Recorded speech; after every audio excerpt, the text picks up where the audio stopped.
വേദയുടെയും വിക്രമിൻ്റെയും മറ്റൊരു സ്റ്റോറിയിലേക്ക് എല്ലാവർക്കും സ്വാഗതം. സ്റ്റോറി തുടങ്ങുന്നത് വേദ, ശ്രീജ, വിശ്വൻ ഇവരെല്ലാവരും കൂടി പെയിൻറ്റിങ് ചെയ്യുന്നത് കാണിച്ചുകൊണ്ടാണ്. അപ്പോൾ അവരിങ്ങനെ നല്ല തകൃതിയായിട്ട് പെയിൻറ്റിങ് ഒക്കെ ചെയ്തുകൊണ്ടിരിക്കുന്നുണ്ട്.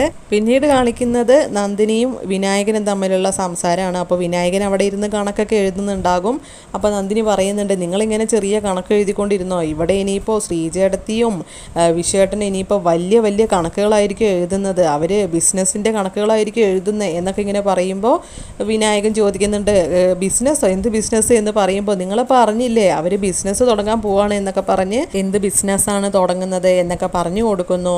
അപ്പോൾ ഇതിനൊക്കെ സപ്പോർട്ട് നിൽക്കുന്നത് വേദയാണ് എന്നുള്ള കാര്യവും പറയുമ്പോൾ വിനായകനാണെങ്കിൽ നല്ല സപ്പോർട്ടിങ് ഉള്ള രീതിക്ക് തന്നെയായിരിക്കും പറയുന്നത്. നല്ല കാര്യമായി, വിശ്വേട്ടൻ എന്തായാലും അത് ഇഷ്ടപ്പെടും, വീട്ടിൽ തന്നെ നമുക്ക് സ്വന്തം ചെയ്യാവുന്നത് കാര്യമല്ലേ, വേറൊരാളുടെ കീഴിലല്ലല്ലോ, സ്വന്തം ബിസിനസ് ആയതുകൊണ്ട് എന്തായാലും നല്ല കാര്യമായി, വേദക്കെങ്കിലും അത് തോന്നിയല്ലോ, നല്ല കാര്യമായി എന്ന് പറയുമ്പോൾ നന്ദിനിക്ക് ഇങ്ങനെ നോക്കുന്നുണ്ടോ, എന്ത് പറ്റി ഇപ്പോൾ കുറച്ച് നാളായിട്ട് വേദ ഭയങ്കര സപ്പോർട്ടിങ് ആണല്ലോ എന്നൊക്കെ പറയേ. അപ്പോൾ അത് നിനക്ക് തോന്നുക, എന്തായാലും അവർ പെയിൻറ്റിങ് ചെയ്യല്ലേ അവിടെ, അപ്പോൾ ഞാനൊന്ന് പോയി സഹായിച്ചേക്കാം എന്ന് പറഞ്ഞ് ഇങ്ങനെ പോകാൻ നിൽക്കുന്ന സമയത്ത് നന്ദിനി പറയും, അങ്ങോട്ട് പോയ ഞാൻ കാല് തല്ലി ഓടിക്കും എന്നൊക്കെ പറഞ്ഞ് അവിടെ തന്നെ ഇരുത്തുകയാണ് കേട്ടോ. അങ്ങോട്ടേക്ക് പണിയെടുക്കാനായിട്ട് സമ്മതിക്കുന്നുണ്ടാവില്ല നന്ദിനി. ശേഷം വിക്രം വർക്ക്ഷോപ്പിൽ ഇങ്ങനെ ഇരിക്കുന്നതാണ്. അപ്പോൾ രാജേട്ടൻ പറയുന്നുണ്ട്, വേദയുടെ ജോലിയല്ലേ ചെയ്യുന്നത്, അതിന് നീ ഇങ്ങനെ വിഷമിച്ചിരുന്നിട്ട് എന്താ കാര്യം വിക്രം എന്ന് പറയുമ്പോൾ, അതല്ല രാജേട്ട, എന്നാലും ശ്രീനി സാർ എന്ത് തോന്നുക, ശ്രീനി സാറിന് വേദയ്ക്ക് വേറെ എത്ര കേസുകൾ കിട്ടും, ഈ കേസ് വേണ്ടെന്ന് വെച്ചൂടെ എന്ന് പറയുമ്പോൾ രാജേട്ടൻ പറയുന്നുണ്ട്, നീ അങ്ങനെ പറയരുത്, ജോലിയാകുമ്പോൾ ഇന്ന ആളുടെ എടുക്കാൻ പാടുള്ളൂ എന്നൊന്നും ഇല്ലല്ലോ, വേദ ചെയ്തതിൽ ഒരു തെറ്റും എനിക്ക് കാണാൻ സാധിക്കുന്നില്ല. പിന്നെ ഒരു കാര്യം, നിനക്ക് ദോഷം ഉണ്ടാകുന്ന ഒരു കാര്യം ആ കുട്ടി ചെയ്യില്ലെന്ന് എനിക്ക് നല്ല ഉറപ്പുണ്ട്, കാരണം അത്രയ്ക്ക് നിന്നെ സ്നേഹിക്കുന്നുണ്ട് വേദ. ശ്രീനിവാസൻ സാറിനെതിരെ കേസ് തുടങ്ങിയെങ്കിലും അതിൽ എന്തെങ്കിലും ദോഷം നിന്നെ ബാധിക്കുന്ന കാര്യത്തിലേക്ക് എത്തുകയാണെന്നുണ്ടെങ്കിൽ അവിടെ വെച്ച് വേദ കേസ് നിർത്തുമെന്ന് എനിക്ക് ഉറപ്പുണ്ട് എന്നൊക്കെ രാജേട്ടൻ പറയുന്നു. അപ്പോൾ വിക്രമാണെങ്കിലും അതെല്ലാം കേട്ടിങ്ങനെ ഇരിക്കുന്നതാണ് കാണിക്കുന്നത്.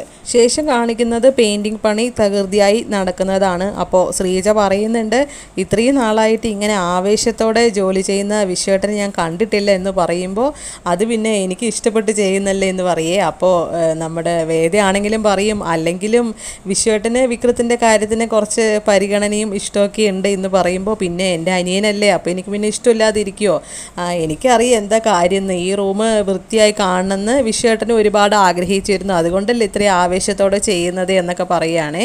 അപ്പോൾ അവരിങ്ങനെ സംസാരിച്ചുകൊണ്ടിരിക്കുന്ന സമയത്ത് മക്കളെ ഊണ് കഴിക്കാൻ വാ എന്ന് പറഞ്ഞ് അമ്മ പുറത്തോട്ട് വരുന്നുണ്ട്. ഇനി ഭക്ഷണമൊക്കെ കഴിച്ച് കഴിഞ്ഞിട്ട് പണിയായി എന്ന് പറയുമ്പോൾ വിശ്വേട്ടൻ പറയും, ഇല്ല ഞാൻ ഇത് ചെയ്തിട്ട് വന്നോളാം എന്ന് പറയൂട്ടോ, അല്ലെങ്കിൽ ഭക്ഷണം പറഞ്ഞാൽ ഓടി ചെല്ലുന്ന ആളാണ് ഇങ്ങനെ പറയുന്നത്, അത്രയ്ക്ക് ഇഷ്ടപ്പെട്ട് ചെയ്യുകയാണ്. വേദ പറയും, വേണ്ട നമുക്ക് എന്തായാലും ഭക്ഷണമൊക്കെ കഴിച്ച് റെസ്റ്റ് എടുത്തിട്ട് ബാക്കി പണി ചെയ്താൽ മതി, ഞാൻ വിക്രത്തിനെ കൂടി വിളിക്കട്ടെ എന്ന് പറഞ്ഞ് അവരകത്തോട്ട് ചെല്ലുന്നു. വേദ വിക്രമിനെ ഫോൺ ചെയ്ത് വിളിക്കുകയാണ്. എന്നിട്ട് എവിടെയാണ് ഉള്ളത് എന്നൊക്കെ ചോദിക്കും.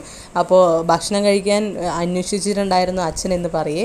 അച്ഛനോ? അച്ഛൻ എന്നെ അന്വേഷിക്കാനോ എന്ന് പറയുമ്പോൾ, അതെ മക്കളെല്ലാവരും എവിടെയാണ് ഭക്ഷണം കഴിക്കാൻ അന്ന് അന്വേഷിച്ചു, അപ്പോൾ പിന്നെ ഞാൻ വിളിക്കണ്ടേ, വിക്രം അവരുടെ മക്കൾ തന്നെയല്ലേ എന്നിങ്ങനെ പറയൂ കേട്ടോ. അപ്പോൾ ഞാൻ എന്തായാലും 5 മിനിറ്റ് കൊണ്ട് വരാം എന്ന് പറഞ്ഞ് ഫോണ് വെക്കുകയാണ്.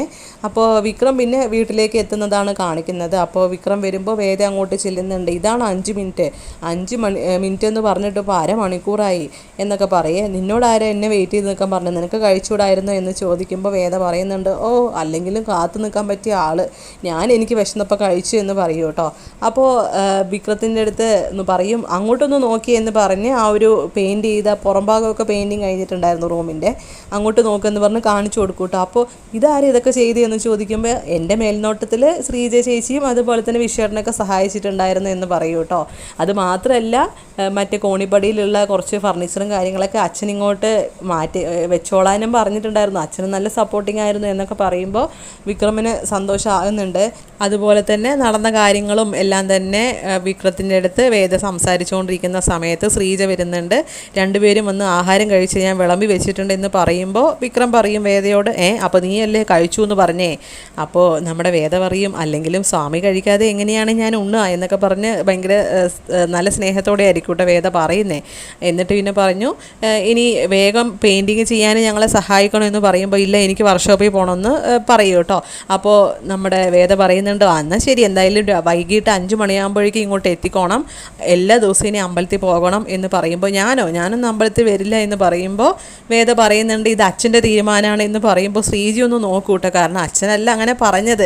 അപ്പോൾ അച്ഛനാണ് പറഞ്ഞതെന്ന് പറയുമ്പോൾ പിന്നെ വിക്രമിന് തിരിച്ചൊന്നും മറുപടി പറയാൻ സാധിക്കില്ലല്ലോ. എന്നിട്ട് പിന്നെ വേദയാണെങ്കിൽ ശ്രീജി ഒന്നിങ്ങനെ നോക്കി കണ്ണടയ്ക്കുന്നുണ്ട്, കള്ളത്തിലാണല്ലോ പറയുന്നത്. വേദയാണെങ്കിൽ പറയുന്നുണ്ട്, ഇനി ഇതൊന്നും ആയിരിക്കില്ല, സ്വാമിയുടെ ജീവിതത്തിൽ ഇനി ഒരുപാട് മാറ്റങ്ങൾ വരും, ആ പഴയ വീടാക്കി മാറ്റും ഞാനത്, അച്ഛന് ഇനി ഒരുപാട് സ്നേഹമായിരിക്കും വിക്രമിനോട് എന്നൊക്കെ പറഞ്ഞ് സമാധാനിപ്പിച്ചിട്ട് വേദ അകത്തേക്ക് ചെല്ലുന്നു, കൂടെ ശ്രീജിയും ചെല്ലുന്നു. അപ്പോൾ ഇവർ പോയി കഴിഞ്ഞതിന് ശേഷം വിക്രം ആ ഒരു കാര്യമൊക്കെ വേദ പറഞ്ഞ കാര്യമൊക്കെ ആലോചിച്ച് ഭയങ്കര ചിരിച്ചിങ്ങനെ നിൽക്കണം, ഒരുപാട് സന്തോഷമാകുന്നുണ്ട്. മലയ്ക്ക് പോവാൻ മാല ഇട്ടതിന് ശേഷം വീട്ടിലുണ്ടായ ആ മാറ്റങ്ങളൊക്കെ ആലോചിച്ച് ഭയങ്കരമായിട്ട് സന്തോഷത്തിൽ നിൽക്കുകയാണ് വിക്രം.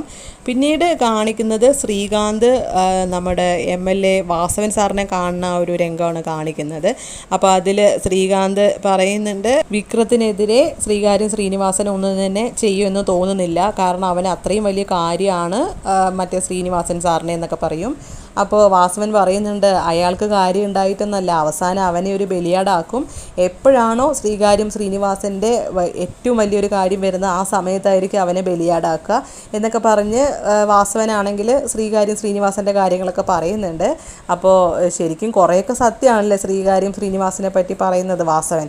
പക്ഷേ വാസവനാണെങ്കിൽ വിക്രത്തിനുള്ള ദേഷ്യമൊക്കെ പറയുന്നുണ്ട്, എനിക്കും അവനെ തീർക്കണം എന്നത് എൻ്റെയും കൂടി ലക്ഷ്യമാണ്, അപ്പോൾ നമ്മൾ രണ്ടുപേരും കൂടി ചേർന്ന് അവനെ ഇല്ലാതാക്കണം എന്നൊക്കെ പറയേ.